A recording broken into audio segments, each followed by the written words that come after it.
Hello hi friends, welcome to my world my kitchen. ఈరోజు నేను మీకు పండు మిర్చి టమాటా పచ్చి ఎలా చేసుకోవాలో చూపించబోతున్నానండి. ఆహా, భలే ఉంటుందండి ఈ చట్నీ అయితే. కొంచెం నెయ్యి వేసుకొని పట్టించామా అద్దరిపోతుంది దీని టేస్ట్.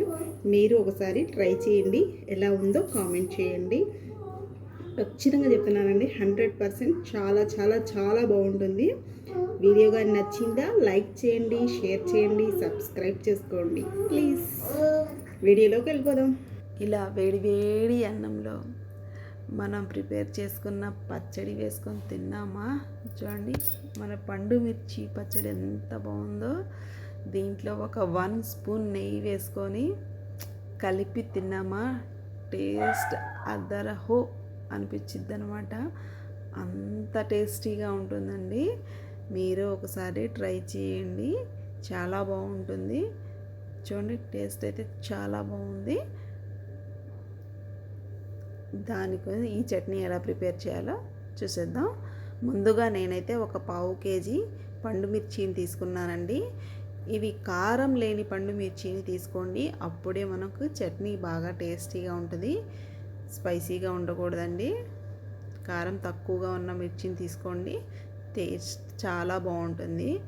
ఈ పండు మిర్చిని నేను వాటర్తో కడిగి క్లాత్ తోటి తుడుచుకొని ఆరబెట్టిన తర్వాత వీటిని తొడలు తీసుకొని ఇలా ముక్కలుగా కట్ చేసుకుంటున్నాను. చూడండి, ఇలా సగానికి తెంపేసుకున్నాను అంతే అనమాట. ఆ తర్వాత ఒక ప్యాన్ తీసుకొని అందులో ఒక 2-3 స్పూన్స్ ఆయిల్ వేసుకుందాం. ఆయిల్ హీట్ అయిన తర్వాత మనం కట్ చేసిన మిర్చిని వేసుకొని బాగా దోరగా వేయించుకోవాలి.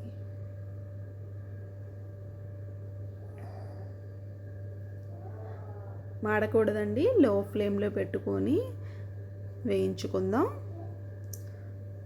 చూడండి, మనం వేయించే కొద్దీ ఈ మిర్చి కలర్ కొంచెం కొంచెంగా చేంజ్ అవుతూ ఉంది కదా. కొంచెం ఇలా వేగిన తర్వాత ఇందులో ఒక 1/2 కిలో టమాటా ముక్కల్ని వేసుకొని వీటిని కూడా మనం కలిపి ఫ్రై చేసుకుందాం. ఆ తర్వాత ఇందులో ఒక నిమ్మ సైజ్ అంతా చింతపండుని వేసుకుంటున్నామండి. చింతపండు వేసామా, ఇందులోనే బాగా మగ్గిపోతుంది. ఆ తర్వాత ఒక 1 స్పూన్ జీలకర్రని యాడ్ చేసుకుందాం. అలాగే 2 రెబ్బల కరివేపాకును కూడా వేసుకొని చక్కగా ఫ్రై చేసుకోవాలి.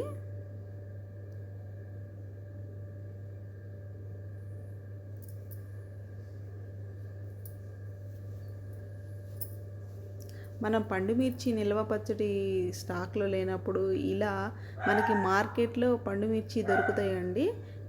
అదేనండి, పచ్చిమిర్చిలో పండినవి మిర్చి ఉంటున్నాయి కదా, ఆ పండు మిర్చిని తీసుకొని ఇలా మనం చట్నీ ప్రిపేర్ చేసుకున్నామా, టేస్ట్ బాగుంటుంది.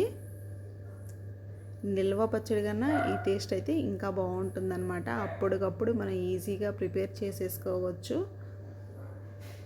చూడండి, వీటిని మనం మూత పెట్టేసి ఒక 5 మినిట్స్ మగ్గనిచ్చేసామా, బాగా మగ్గిపోతాయి అన్నమాట. చూడండి, మన మిర్చి టమాటా చింతపండు బాగా మగ్గిపోయాయి. ఇప్పుడు మనం వీటిని చల్లార్చుకున్న తర్వాత ఇలా మిక్సీ జార్లో తీసుకొని మిక్సీ పట్టేసుకోవడానికి జార్లో తీసేసుకుందాం. ఆ తర్వాత ఇందులో 2 స్పూన్స్ సాల్ట్, అలాగే 4 అల్లం ముక్కలు, 10 వెల్లుల్లి రెబ్బలను వేసుకోవాలి. పొట్టు ఒలిచి వేసుకుంటున్నామండి. ఇదంతా మనం చక్కగా మిక్సీ పట్టేసుకుందాం. చూడండి, మన చట్నీ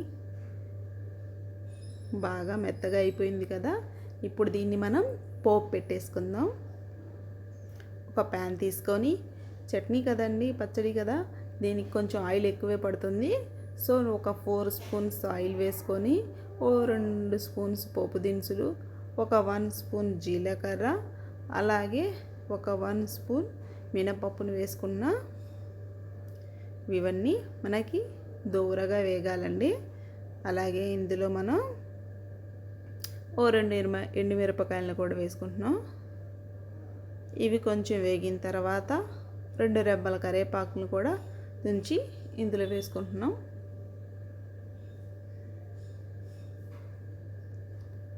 చూడండి, ఇప్పుడు మనకి పోపు బాగా చక్కగా దోరగా వేగాలి.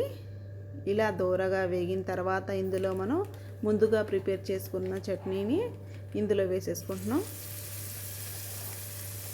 పోపు పెట్టుకుంటే పచ్చడి చాలా టేస్టీగా ఉంటుందండి. అలాగే దీన్ని మనం స్టాక్గా కూడా పెట్టేసుకోవచ్చు, నిల్వ చేసుకోవచ్చు. ఎలా అంటే ఉప్పు కారం బాగా కరెక్ట్గా వేసేసుకున్నామా, దాదాపు ఒక 10-20 రోజుల వరకు దీన్ని మనం నిల్వ వేసుకోవచ్చు అన్నమాట. ఇలా పోపుని వేసేసుకొని ఒక 2 మినిట్స్ మగ్గనిచ్చామా, బాగా టేస్టీగా ఉంటుందండి. అంతేనండి. వీడియో కానీ నచ్చిందా లైక్ చేయండి, షేర్ చేయండి.